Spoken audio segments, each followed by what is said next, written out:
Yo soy Juan Sebastián Aragón y bienvenidos a este nuevo episodio de Filosóficamente Liberal.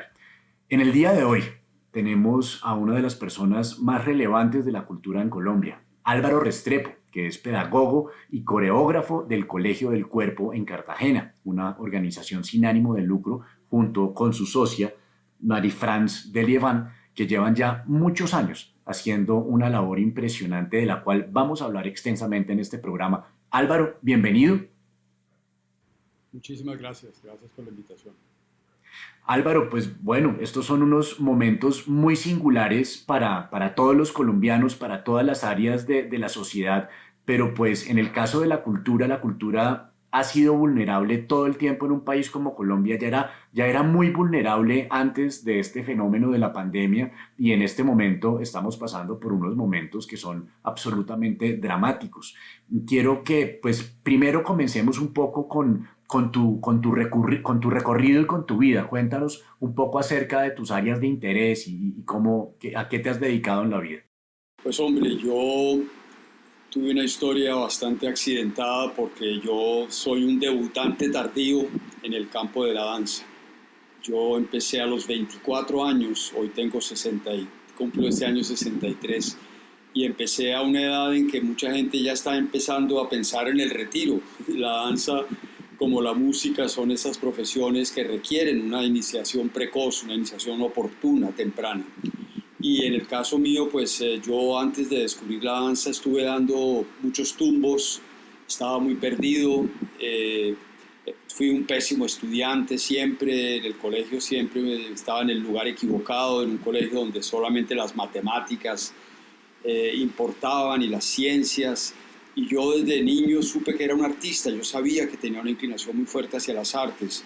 Tuve una influencia muy importante de mi tía abuela, Maruja de León de Luna, aquí en Cartagena, que era organista y pianista y directora del conservatorio, y que fue la que realmente me inició en el campo del arte y me hizo entender la música como un lenguaje de espiritualidad y de conexión con algo más allá de lo cotidiano. También, por supuesto, mi padre que murió el año pasado, un hombre también como un volcán, con una gran afición por las artes. Él fue el que forjó también mi sensibilidad hacia la creatividad y el lenguaje artístico, a pesar de que era un hombre muy contradictorio y muy duro también. Entonces, antes de dedicarme a la danza, pues yo estuve estudiando 9 años de piano desde niño. Pensé que quería ser pianista, luego se me embolató el tema y ya no pude seguir.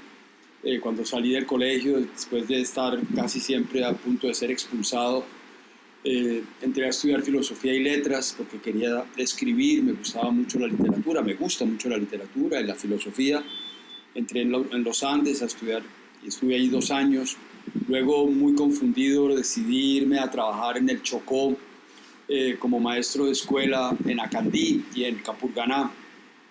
Y estando allá, estoy hablando de que tenía en ese momento ya 19, 20 años, conocí allá al padre Javier de Nicoló, al gran apóstol de los niños en la calle, el sacerdote salesiano italiano, quien me reclutó para trabajar con él allá en Acandí, en una finca que le acababan de dar.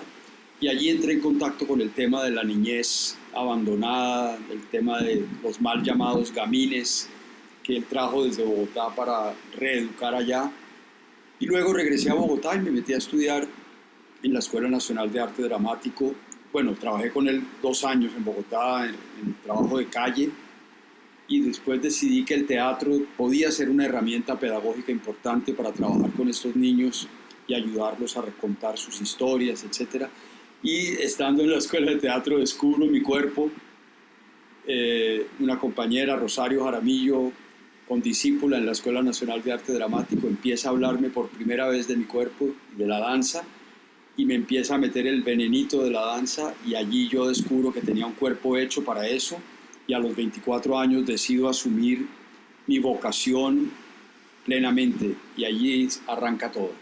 Este es un resumen ejecutivo de muchos años de... Y que abre unas carpetas muy interesantes, porque tú mencionas una cosa que me parece muy importante detenernos ahí, y es un colegio en el que le daban un alto valor a las matemáticas y a las ciencias y puedo pues inferir que en detrimento de las artes y de las humanidades. Y te lo pregunto porque esa es una conversación que es muy frecuente dentro de la academia a nivel mundial acerca de cómo los países deben promover cierto tipo de profesiones y de estudios pensando en lo que necesita la sociedad para generar progreso, para generar riqueza. Y en esa discusión, pues las humanidades han quedado a veces un poco relegadas y después de ver una cantidad de fenómenos, de problemas de ética y de abusos que han sido generados en muchas sociedades por culpa de digamos, de una ambición desmedida, se ha vuelto a plantear la importancia de las humanidades dentro de la educación y la importancia de las humanidades para una sociedad. Y tú me estás hablando tanto de una experiencia personal como también una vulnerabilidad que encontraste con la infancia en el Chocó. Pues mira, es dramático porque realmente hemos privilegiado solo una zona de nuestro ser. Hemos pensado que la dimensión de lo racional, lo mental, lo científico, las competencias duras son las que son importantes, mientras que esas que llamamos competencias blandas o competencias transversales, las humanidades, las artes, la creatividad, eso lo hemos visto siempre como una cuestión decorativa, aleatoria, y es dramático porque de esa manera estamos formando seres incompletos. Yo creo que cada vez se está hablando más de formar a través de la educación un niño o una niña completos, que la dimensión espiritual, mental, física, todo esté armónicamente siendo atendido en el proceso educativo. Una educación que solamente se ocupa o privilegia un área del conocimiento es una educación sesgada y una educación torpe. Y yo estuve en un colegio, el Colegio San Carlos en Bogotá, que es un gran colegio, uno de los mejores colegios de Colombia, según los rankings del ICFES y todo eso.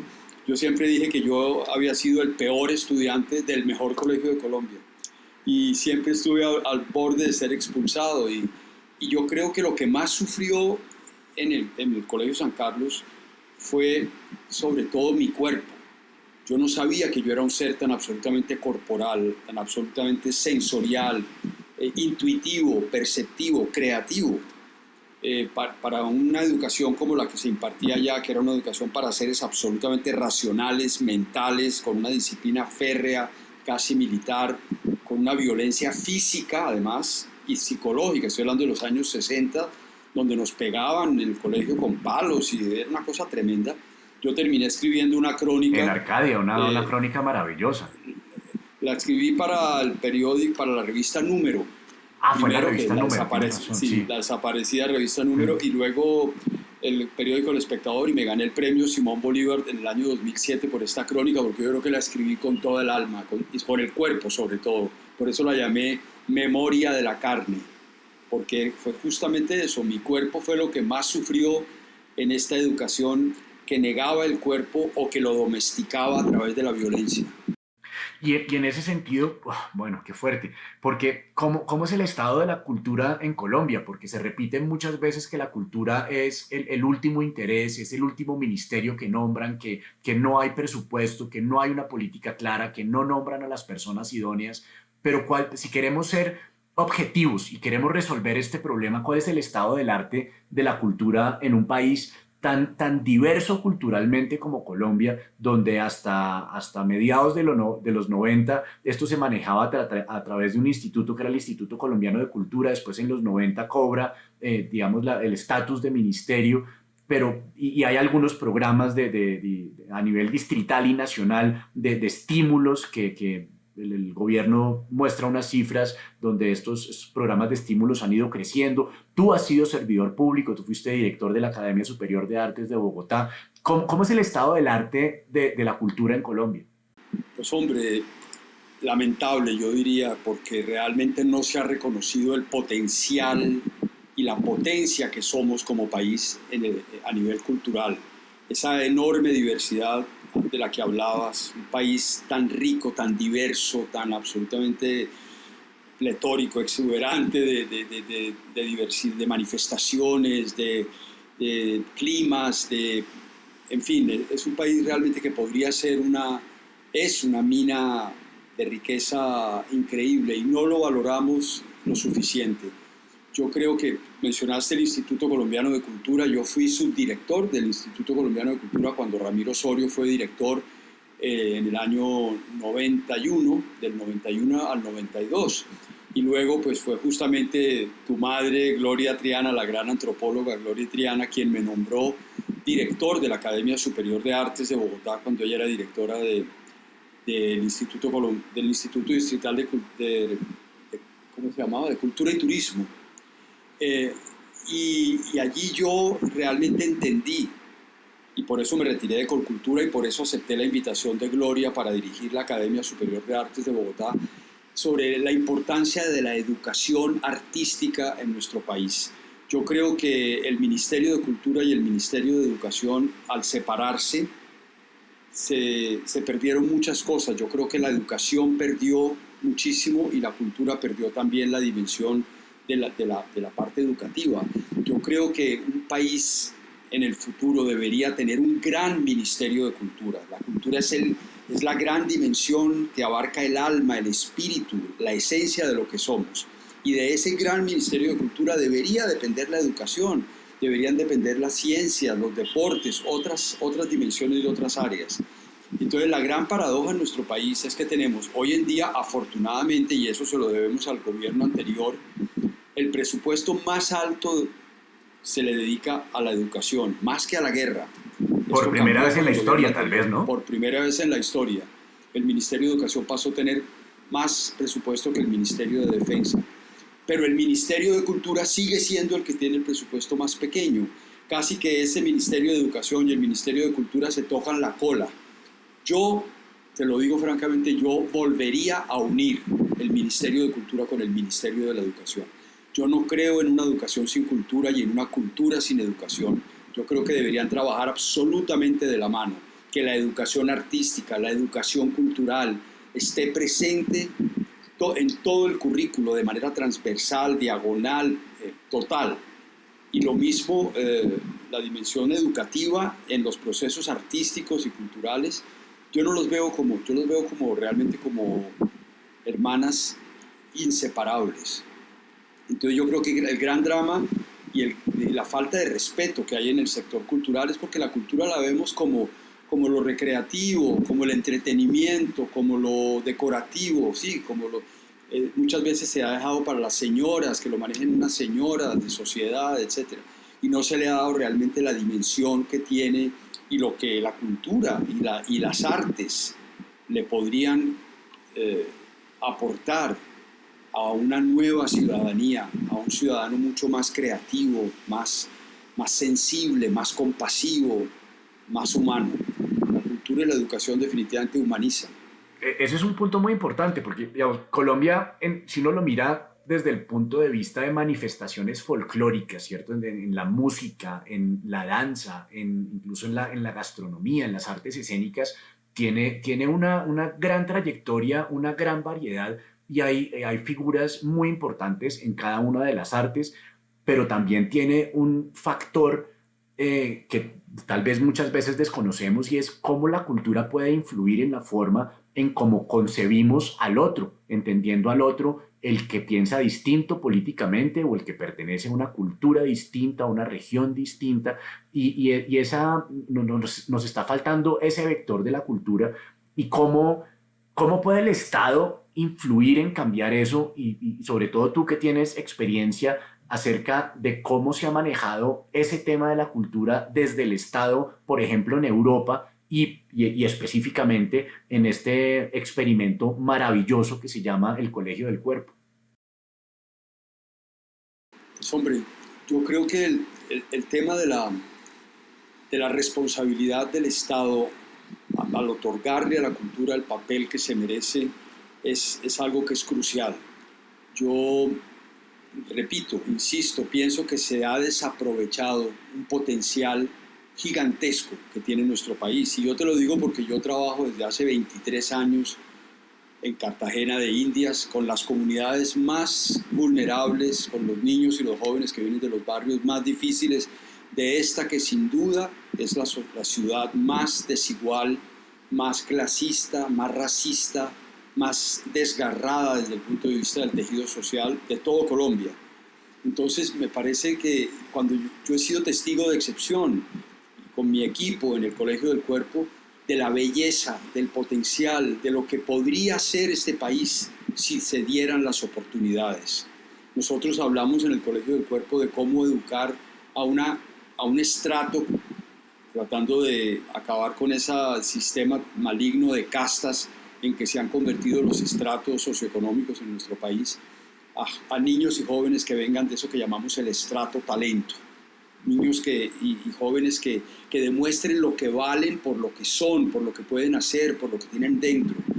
Y entonces yo creo que el papel del Estado es fundamental si quiere realmente además reconocer esa riqueza impresionante.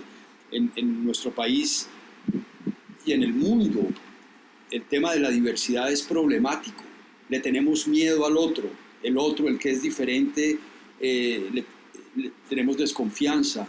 Y yo creo que un país como Colombia, que tiene más de 70 etnias y lenguas vivas, debería celebrar todos los días las diferencias, la diversidad, el aspecto pluriétnico y pluricultural. Yo creo que esa es nuestra mayor riqueza en Colombia y como humanidad. No pretendamos que todos estemos en el mismo molde, al contrario, qué belleza que existan tantas razas, tantas culturas, tantas maneras de ver el mundo. Antes de que nos metamos específicamente en la historia y el desarrollo del Colegio del Cuerpo, en tus columnas del Espectador has dicho unas cosas muy interesantes que quiero que comentemos en este momento. En una de ellas tú mencionabas cuáles deberían ser los nuevos derechos fundamentales para una sociedad, para que pueda haber equidad, para que pueda haber desarrollo y progreso en todas las áreas del quehacer humano. Y en otra columna hablas de cómo el servicio, ya no hablando de los derechos, sino de los deberes, de cierta forma, cómo el servicio es lo único que le da sentido a la vida. ¿Cómo llegas? Hablemos primero de tu concepción de cuáles deberían ser los derechos que se le deberían garantizar a todos los seres humanos dentro del territorio nacional. Pues esto surgió también, esta columna la escribí en plena pandemia y en plena reflexión sobre estos nuevos valores que se nos están planteando, ¿no? Y estas nuevas necesidades, porque hay ciertas dimensiones de la vida que se convirtieron en lujos, que solamente algunas personas, si pueden pagarlas, tienen acceso a ellas, y eso me parece que es absolutamente inhumano y de una crueldad impresionante. Yo hablaba de una parte pues, del tema del Internet. Hoy en día estamos aquí entrevistándonos a través de estas nuevas tecnologías. Hoy en día el tema del Internet debería ser como el aire que respiramos. El Internet debe ser universal y gratuito para todos los seres humanos y de altísima calidad, no para el que pueda pagar banda ancha o fibra óptica o qué sé yo.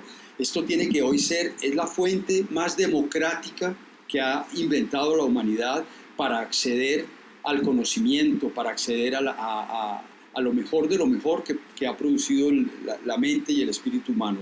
Podemos entrar a las mejores universidades, a los mejores museos, a los mejores teatros, podemos tener toda la información. Ya el papel del maestro y de la escuela es otro, con esta herramienta extraordinaria, que puede ser extraordinaria o puede ser terriblemente nociva, pero el Internet me parece que es uno de los nuevos derechos humanos. Es un derecho inalienable y debe ser para todos con la misma calidad. Por otro lado, pues están esos derechos elementales, la salud. Hoy que estamos, por ejemplo, viendo el tema de que va a llegar o no la vacuna y cuánto va a costar y a quiénes les va a llegar primero, quiénes van a poder pagarla, cuánto va a costar. No, el derecho a la vida es un derecho absolutamente inalienable y universal. Todos deberíamos tener acceso a la mejor salud del más alto nivel. Eso no puede ser un lujo, hospitales de primera y hospitales de segunda, medicina prepagada y medicina para pobres. Eso me parece de una gran crueldad. La educación, por supuesto, la educación es la garantía de una sociedad más equilibrada, más humana, menos tensa, menos violenta.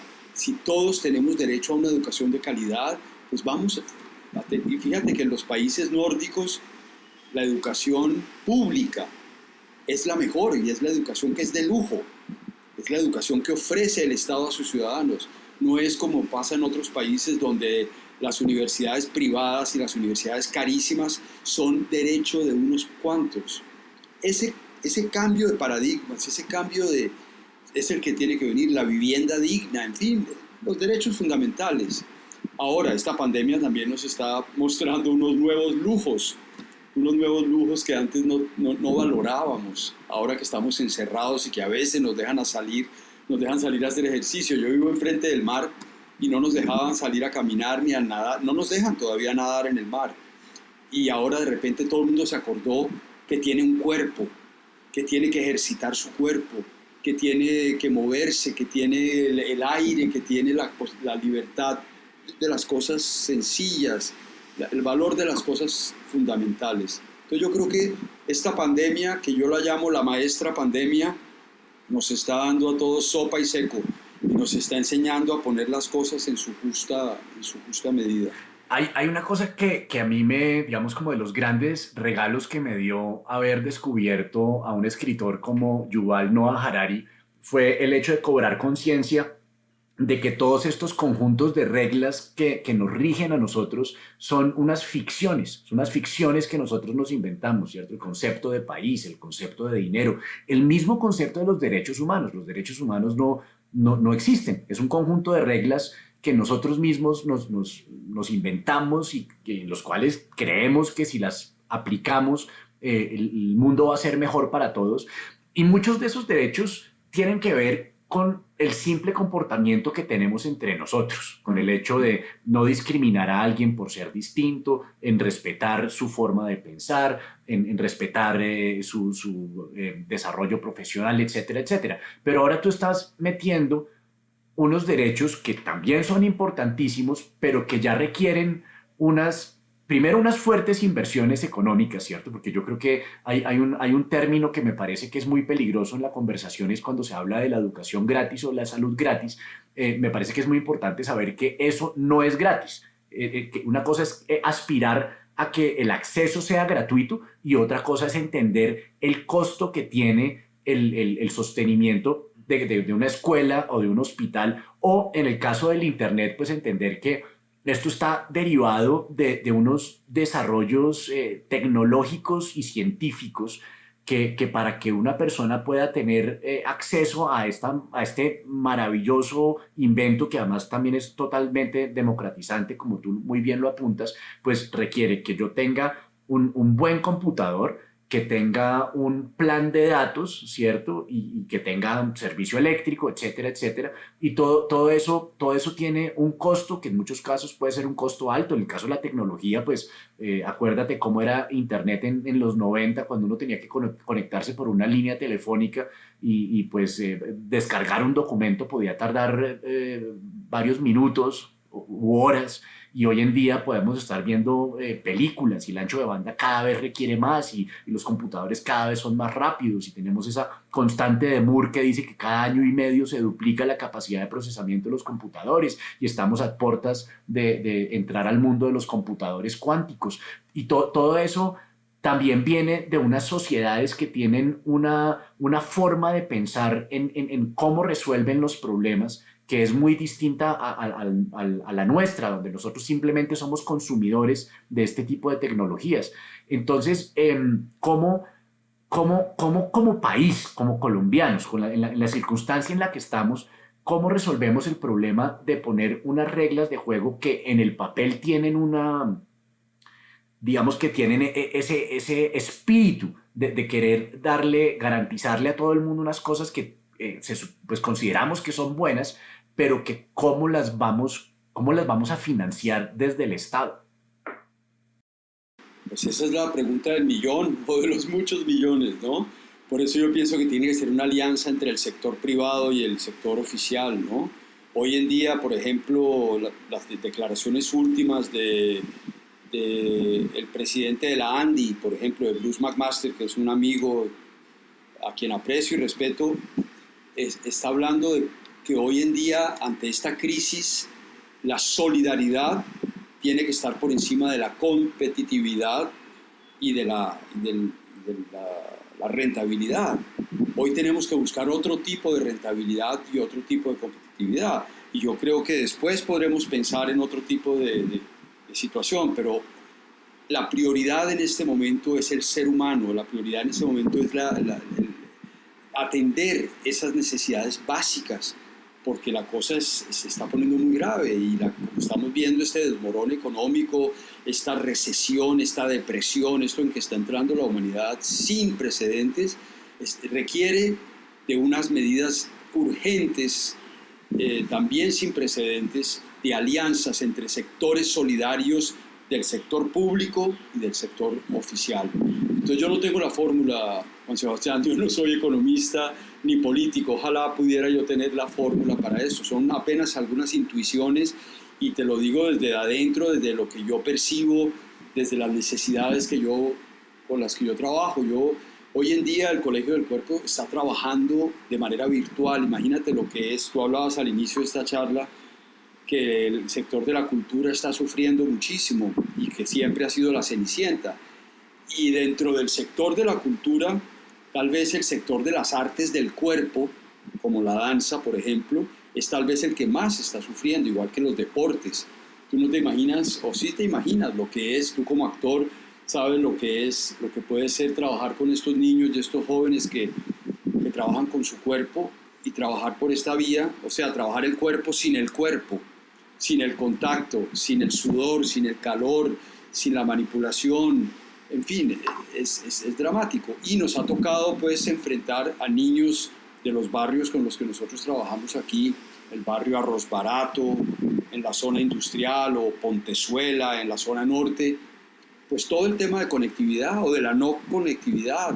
Hemos tenido que invertir nosotros, y eso ha sido parte de la reformulación de nuestros proyectos, en planes de datos, en comprar algunos celulares. Estamos aplicando a proyectos para poder de repente darle tabletas a los muchachos, tablets a los muchachos para que puedan tener acceso a otras formas de conocimiento y de conexión. Entonces, esa es la pregunta y ese es el gran desafío que tenemos en este momento.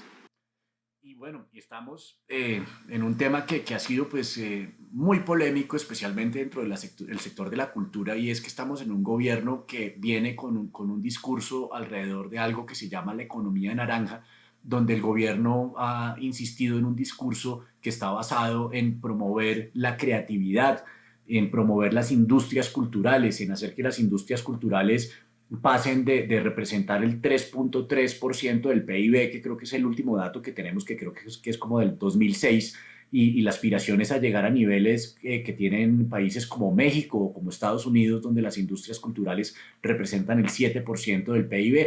Eso, pues, dicho así, suena maravilloso y pues en mi experiencia es la primera vez que yo oigo a un gobierno dándole tanta importancia, por lo menos en el discurso, al tema de la cultura, y sin embargo este es un tema que ha sido muy polémico dentro del sector cultural, y quiero saber qué lectura le has dado tú a todo el discurso de la economía naranja. Pues hombre, yo también lo veo como una oportunidad interesante, como bien dices, por primera vez un gobierno llegó con ese discurso, ¿no? De ocuparse del tema de las industrias creativas y de ver una oportunidad en estos renglones de la vida económica y de nuestro país como generadores de riqueza. Lo que pasa es que hay que hablar también de varias formas de riqueza y varias formas de rentabilidad, y eso es lo que mucha gente ha criticado. Aquí se está midiendo únicamente lo que las industrias creativas, el sector de la cultura, del entretenimiento, etcétera, etcétera, le aporta al Producto Interno Bruto económico.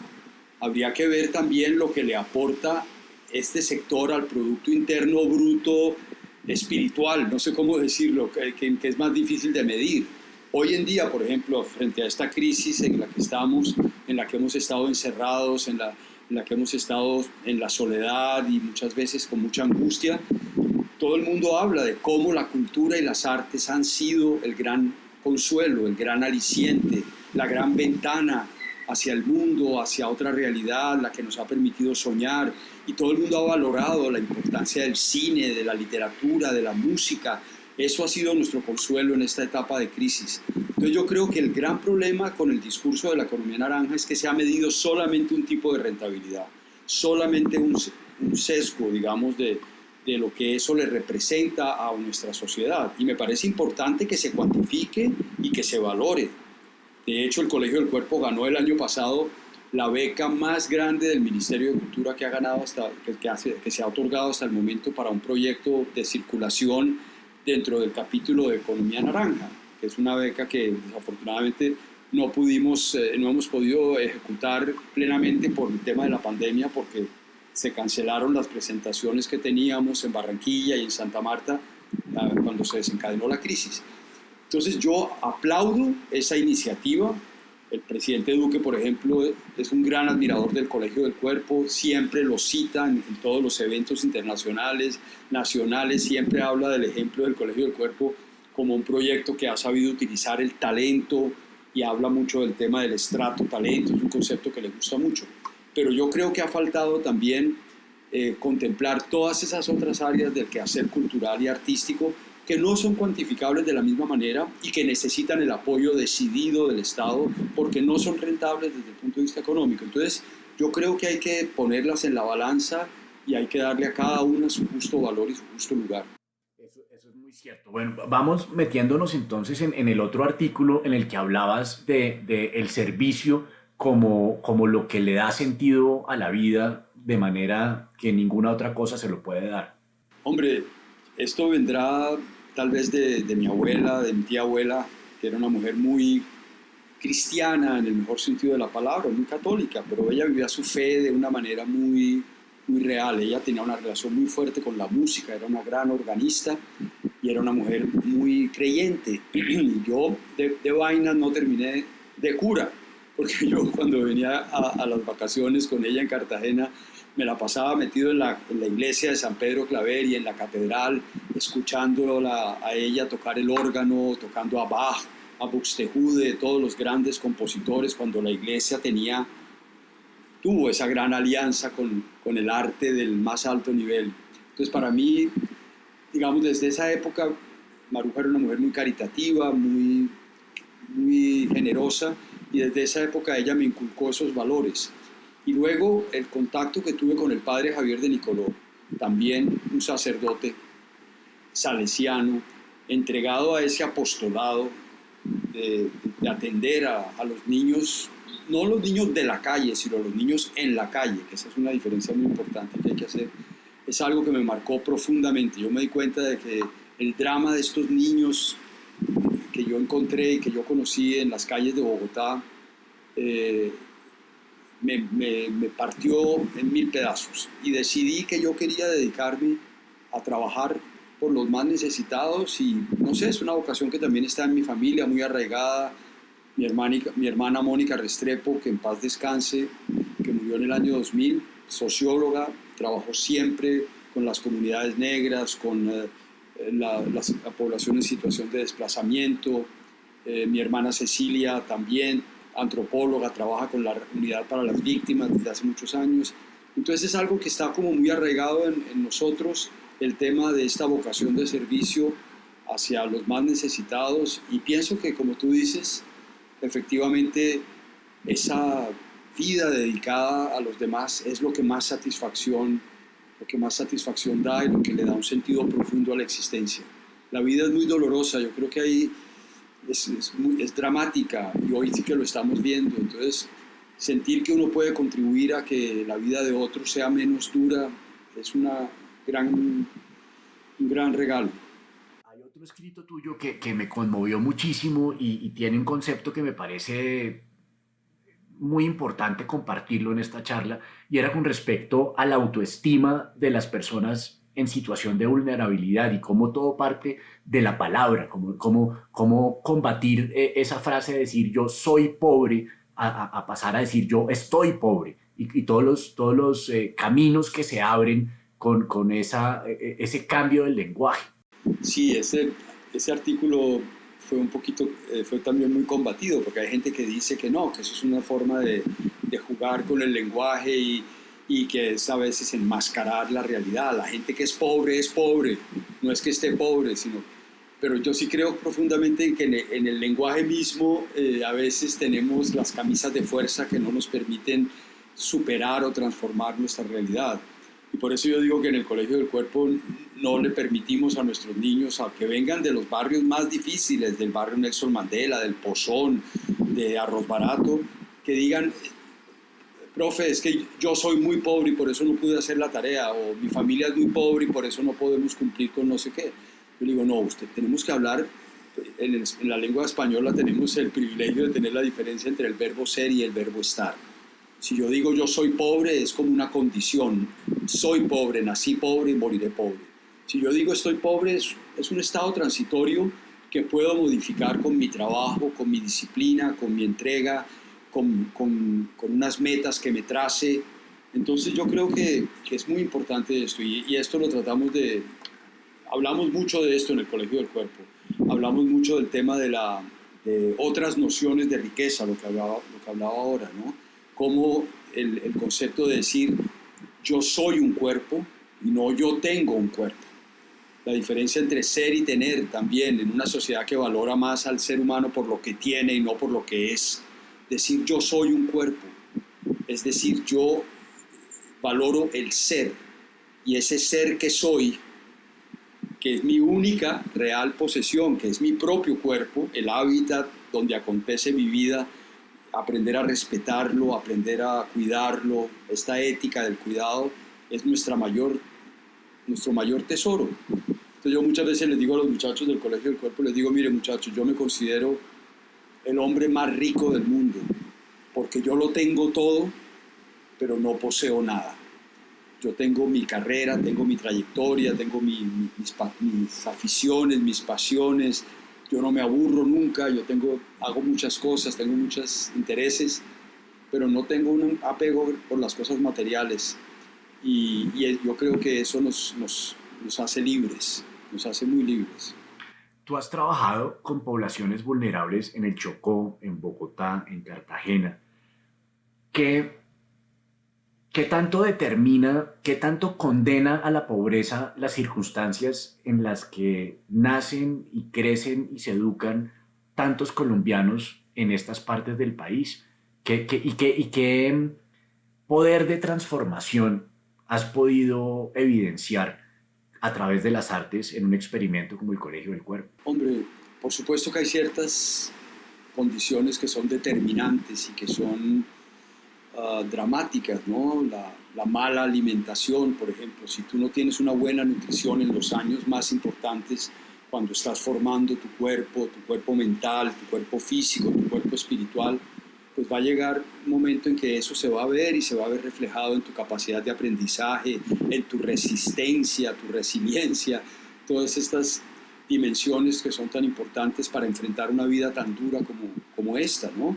Entonces, por supuesto que nosotros con el Colegio del Cuerpo trabajamos con comunidades muy vulnerables, pero tratamos también de no solo ofrecer la educación artística o la educación de la mente y del espíritu, sino también atender el cuerpo físico, ¿no? La nutrición, la salud, todo eso, porque somos un todo.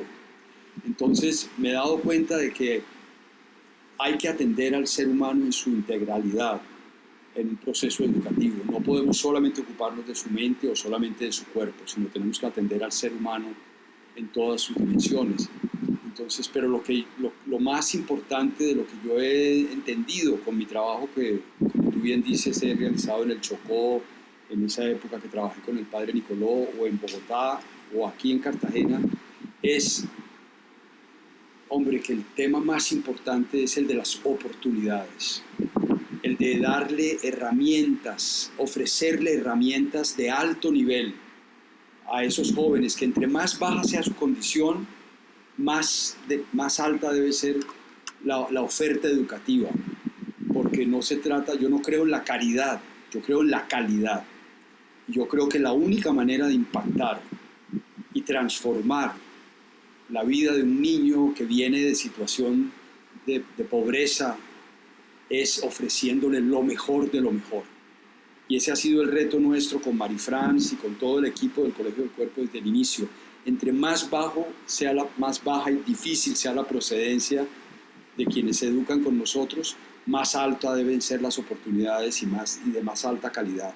Es por ello que estos muchachos nuestros que vienen desplazados, muchos de Urabá o de muchas partes del país, desde que estaban muy jóvenes, tuvieron la oportunidad de viajar con nosotros, de ir a Europa, ir a Corea, Estados Unidos, han viajado por todo el mundo y se han convertido en ciudadanos del mundo y se han apropiado del mundo. Entonces yo creo que es un tema de oportunidades, Juan Sebastián.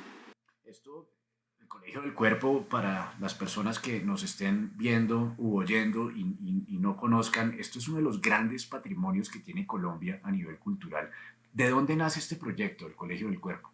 Pues hombre, nace primero de esa historia que te contaba al inicio de ese proceso tortuoso educativo que yo viví. Yo me rebelé ante la idea de que la educación tenía que ser un proceso tortuoso y doloroso. Yo como tuve también el contacto con el amor de mi tía abuela que me enseñó tantas cosas a través del amor, a través de la belleza, a través del arte, yo me negaba a la idea de que solamente la letra con sangre entra. Y yo me rebelé ante esa idea. Y como mi cuerpo sufrió tantos golpes, sufrió tantos atropellos, tanto matoneo, el miedo a los deportes de contacto bruscos y todo eso, pues yo decidí, cuando ya tuve la capacidad de hacerlo, que quería crear un colegio para el cuerpo, que fue lo que más sufrió en mi proceso educativo. Entonces yo siempre digo que el Colegio del Cuerpo yo lo creé primero para mí, para curar mis propias heridas. Alguien dice por ahí que nunca es tarde para tener una infancia feliz. Entonces yo creé el Colegio del Cuerpo para tener una infancia feliz y para compartir con niños y jóvenes esa belleza del descubrimiento, del conocimiento que se otorga y que se imparte a través del amor, del respeto, del placer. Entonces, eso primero. Y luego, el tema social, cuando yo decidí que quería trabajar en Cartagena de Indias, porque era la ciudad de mi familia. Yo nací en Medellín, me crié en Bogotá, pero soy hijo de padres cartageneros. Decidí que quería trabajar con niños y jóvenes que vinieran de la Cartagena profunda, de la Cartagena afromestiza, donde pudiéramos realmente tocar todas las capas y toda esa gran diversidad. Y entonces el colegio nace como una respuesta a esa sociedad tan racista, tan clasista, tan excluyente. Subrayemos eso porque muchas veces la gente cuando visita a Cartagena conocen una porción muy pequeña de la ciudad que está enmarcada por la ciudad vieja y de pronto Boca Grande y Castillo Grande y El Cabrero, pero Cartagena es una ciudad mucho más grande y es una ciudad, como tú lo señalas, tal vez de las más inequitativas del planeta. Hay una gran pobreza. Exacto, así lo es. Así es, Juan Sebastián, es una ciudad muy pobre, muy cruel, con la herencia además de la esclavitud. Cartagena sigue con unas heridas abiertas que no ha logrado cerrar y hay una gran exclusión. Por eso para nosotros esa idea de que el arte tiene ese potencial, el arte puede convocar personas que vengan de muchas procedencias, no para borrar las diferencias, porque yo no creo que las diferencias haya que borrarlas, por el contrario, hay que realzarlas y hay que celebrarlas. Entonces yo sí creo en una educación que celebre esas diferencias, esa diversidad etnocultural, socioeconómica, todo lo que somos. ¿Y cómo acceden los estudiantes al Colegio del Cuerpo? ¿Cuál es el perfil? ¿Cómo es el proceso de admisión? Bueno, ha habido muchos programas y ha habido muchas formas de llegar a la educación en el Colegio del Cuerpo. En estos 23 años han pasado por el colegio más de 9.000 niños y jóvenes. ¿A qué edad comienzan? Afortunadamente, no todos para volverse bailarines. Por lo general hemos trabajado con un promedio de niños de grado sexto, es decir, primero bachillerato o quinto de primaria, esa edad en que están los niños entre 11, 12, 13 años. Yo quisiera empezar con niños más jóvenes, con niños más chiquitos, pero no ha sido fácil, entonces nos hemos dedicado como a ese espectro de la población estudiantil. Pero nosotros desarrollamos dos líneas de trabajo muy claras. Una que llamamos educación con la danza y otra que llamamos educación para la danza. La educación con la danza tiene que ver más con la educación integral del cuerpo humano, prevención, autocuidado, autorrespeto, respeto por el otro, educación para la salud, educación ambiental, todo lo que significa habitar el cuerpo con dignidad, ya sea que esta persona se va a dedicar a la danza, al arte o no. Y después en la educación para la danza sí tenemos claramente un área del proyecto que está enfocado hacia la detección de talento y la educación disciplinar, es decir, muchachos que quieren ser artistas, que quieren ser bailarines, coreógrafos, pedagogos, y entonces estos muchachos por supuesto tienen una formación y un acompañamiento mucho más intensivo y llegan a convertirse y a graduarse como bailarines profesionales. Entonces estas son como las dos grandes líneas de trabajo que tenemos en el Colegio del Puerto. ¿Y estos son programas que duran cuánto tiempo o tienen una población flotante? ¿Cómo funciona? ¿Cuándo se gradúan? ¿Se gradúan?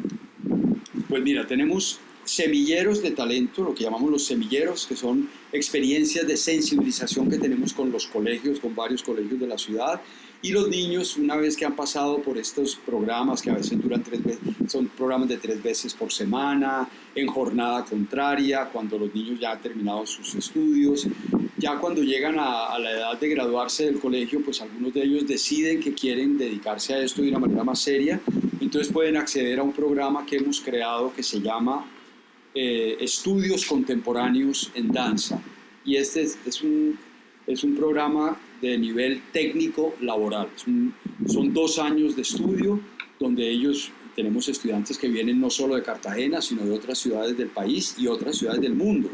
Hemos tenido ahí muchachos de Corea, de Chile, de Inglaterra, de Estados Unidos también, estudiando con los muchachos de aquí.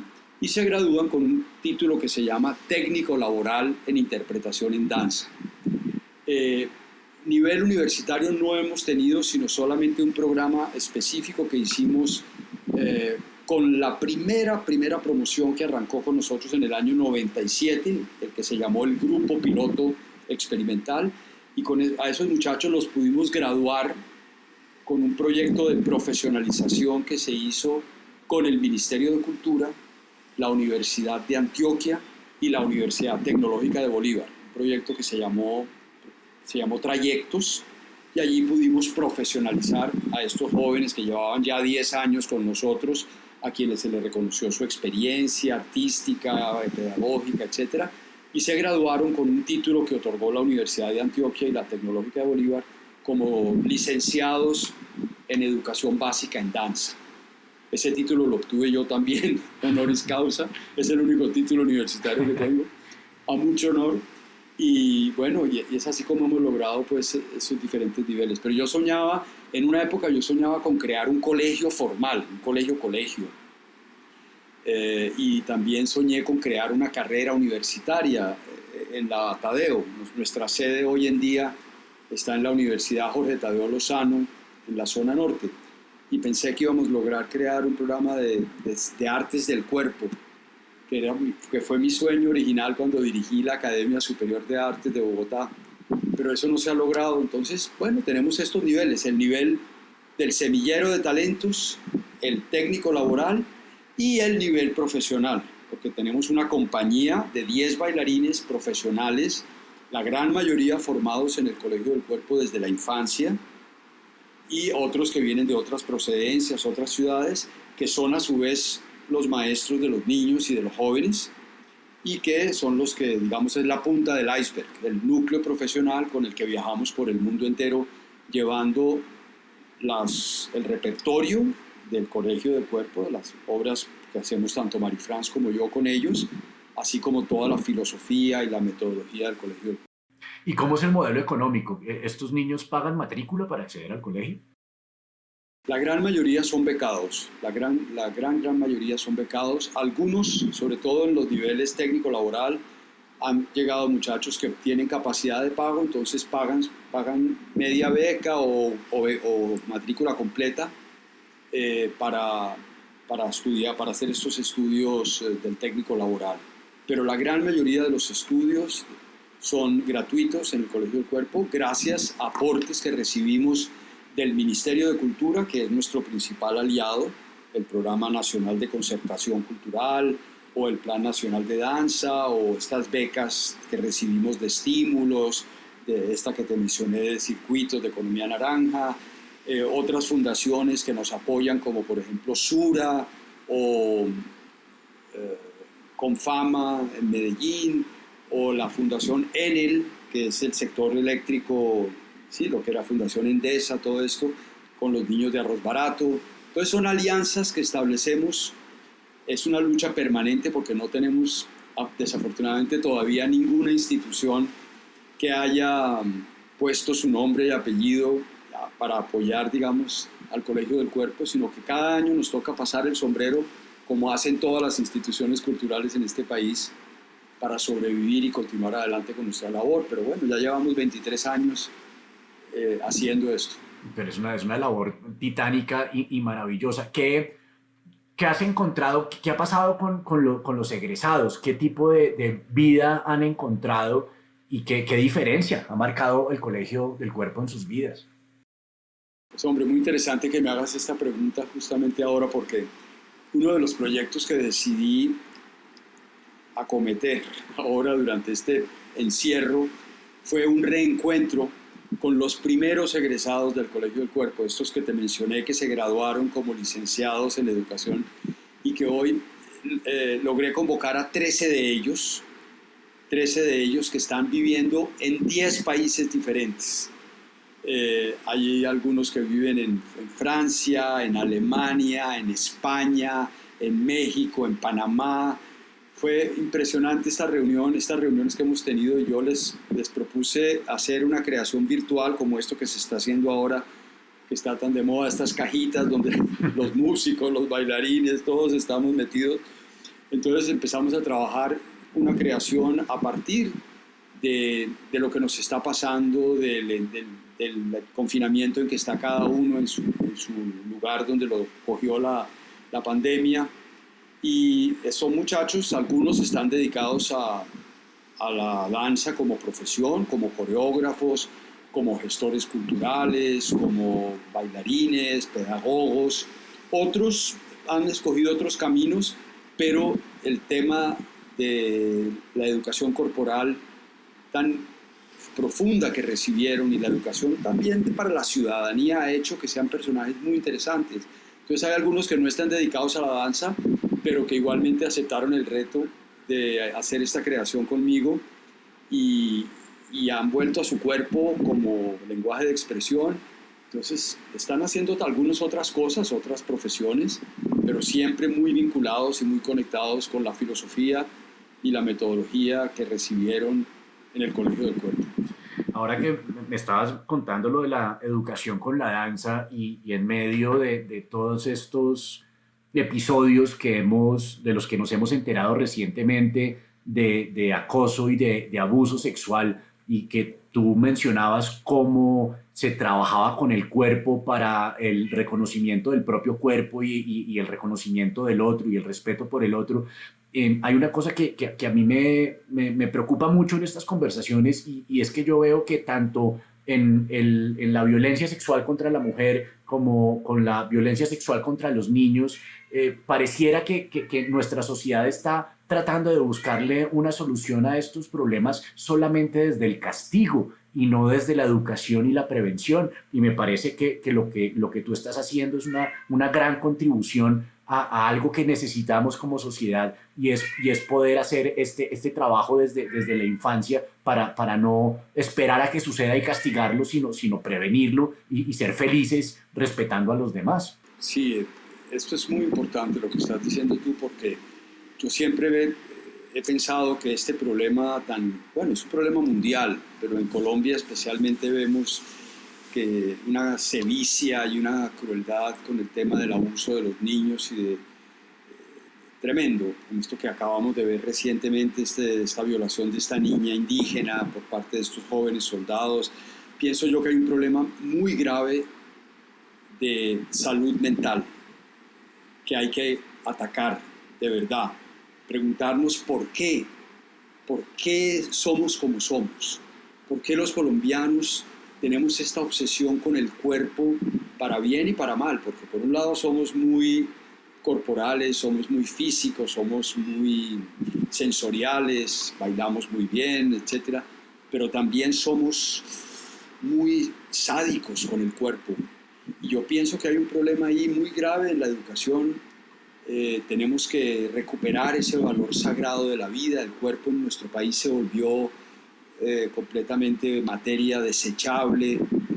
Fíjate que somos el único país que le dice a los indigentes, los llamamos los desechables. Es horrible. Para nosotros para nosotros el cuerpo se volvió algo desechable. Es algo que se puede manipular, que se puede torturar, que se puede picar, las casas de pique. Es que, mejor dicho, aquí tenemos una riqueza de interpretaciones del cuerpo macabra. Entonces yo creo que esa nueva ética del cuerpo, esa nueva valoración del cuerpo como la dimensión sagrada y no ver diferencia entre el espíritu y el cuerpo. Yo alguna vez escribí en un artículo que publiqué también en la revista Número, que llamé El cuerpo roto de Colombia. Decía, es que no nos hemos dado cuenta que tan espiritual es mi sangre como física es mi tristeza. Yo creo que tenemos que vernos como seres totales y respetarnos como seres totales. Entonces yo sí estoy convencido que para atacar todos estos problemas no es cadena perpetua para los violadores de niños. Tenemos que empezar, como bien dices, desde la educación, desde la valoración de ese templo y de ese recinto sagrado que somos como cuerpo. Y en esa medida, otra cosa que pues, me preocupa mucho últimamente es como la calidad de la conversación, la capacidad que tenemos de analizar los datos objetivos y lo proclives que somos a atacar a las personas y no las ideas. ¿Cómo estás viendo la altura de la conversación en este momento para atender los distintos problemas que enfrentamos y cuál sería como tu recomendación? ¿Qué te hace falta? ¿Qué quisieras que estuviera sucediendo entre los colombianos en este momento? Hombre, yo creo que eso que tocas es muy importante porque realmente nos agredimos de muchas maneras. Nos agredimos mucho también con la palabra, con la manera de referirnos los unos a los otros, la comunicación verbal y metaverbal que tenemos en la calle. Ahora con este tema de esta pandemia, pues se va, yo creo que a acrecentar la desconfianza que tenemos. Ya éramos seres desconfiados, tremendamente desconfiados. El problema de la confianza creo que es un problema en Colombia terrible. Nadie cree en el otro, todo el mundo cree que el otro es un pícaro o un hijo de madre, y tenemos un desprecio por el otro muy grande. Y ahora pues además si se suma el hecho de que el otro puede ser fuente de contagio, pues se va a volver aún más dramático. Pero yo sí creo que la calidad del discurso, de la palabra, y yo creo que es muy importante, yo creo que el arte y la educación artística, la educación de la sensibilidad, porque es que yo creo que casi que no se debería hablar de educación artística, sino se debería hablar de la educación de la sensibilidad, hace que formemos seres humanos más sensibles, lo decía hace un rato, más compasivos. En este país donde nos hemos acostumbrado a los peores horrores, a las peores noticias, donde un horror tapa al otro como una especie de cebolla que las capas van cubriendo, no nos acabamos de recuperar de este horror o de este escándalo cuando ya aparece otro y otro y otro y otro, y ya nos hemos vuelto completamente insensibles. Tenemos esas capas de dolor que nos han encallecido y nos han vuelto absolutamente insensibles. Y yo creo que el arte tiene esa capacidad de derretir esas capas, de mostrarnos tan vulnerables como somos y de hacer que nos conmovamos. Yo creo que a los colombianos, en medio de toda esta guerra y de todo este dolor que hemos vivido, nos ha faltado conmovernos juntos, nos ha faltado llorar juntos. Y yo creo que el arte tiene esa capacidad de crear nuevos rituales, nuevas ceremonias, nuevos espacios donde podamos llorar y conmovernos juntos por lo que nos pasa y nos ha pasado y nos seguirá pasando si no nos pellizcamos. Maravilloso, maravilloso. Álvaro, esto ha sido una conversación que espero que podamos repetir en varias oportunidades. Hay temas que quedan en el tintero, pero no me quiero despedir sin pedirte una recomendación que generalmente en este programa es una recomendación literaria. Generalmente le pido al invitado que nos recomiende un libro que le gustaría que la gente estuviera leyendo en este momento, pero pues en tu caso abro las fronteras a cualquier tipo de contenido cultural, no lo limito a un libro. Si quieres que veamos una película o no sé si el trabajo del Colegio del Cuerpo tenga algunas producciones audiovisuales que estén disponibles para el público en este momento. ¿Qué nos recomiendas? Pues bueno, si me permiten hacer una autocuña. Por favor. No, porque el próximo 21 de agosto en Canal Capital vamos a presentar una de nuestras últimas obras que hicimos justamente en homenaje al proceso de paz colombiano y al Premio Nobel de Paz y a ese esfuerzo descomunal que fue terminar esta guerra, que ese esfuerzo descomunal que fue desarmar a tantos guerreros, como fue el proceso, un proceso que puede ser criticable, puede ser perfectible, puede ser mejorable, o sea, pero fue un esfuerzo sin precedentes. Y nosotros hicimos una obra que llamamos Sacrificio, con X, la consagración de la paz. Esa obra fue una coproducción México-Colombia. La estrenamos en el Teatro Mayor Julio Mario Santo Domingo el 6 de julio del año 2018 y luego la hicimos en México en el Festival Cervantino. Y esta fue la beca de creación que recibimos del Ministerio de Cultura para hacer esta circulación en la costa Caribe cuando llegó la pandemia. Entonces hemos logrado negociar con el Ministerio de Cultura las metas para poder presentar a través de estas redes y de estos canales esta obra. Entonces el próximo 21 de agosto a las 9 de la noche en Canal Capital, dentro de un mes, se presentará Sacrificio, la consagración de la paz, que es una obra que yo creo que hicimos con ese espíritu, con el espíritu de conmover, de convocar, de condolernos y de hacer un llamado para que pasemos la página de la violencia en este país y nos demos cuenta del país maravilloso que podríamos ser si superamos esta violencia endémica que nos tiene acorralados. Mi pregunta de cierre pues se deriva de eso, sería, yo tengo la percepción de que entre nosotros hay dos segmentos, uno en cada extremo, de colombianos que aparentemente simplemente no conciben la posibilidad de convivir con los del otro lado. Y eso pasa en ambas direcciones. ¿Crees que podamos tocar sus corazones y sensibilizarlos para que reconozcan los derechos y la dignidad de aquellos que piensan distinto?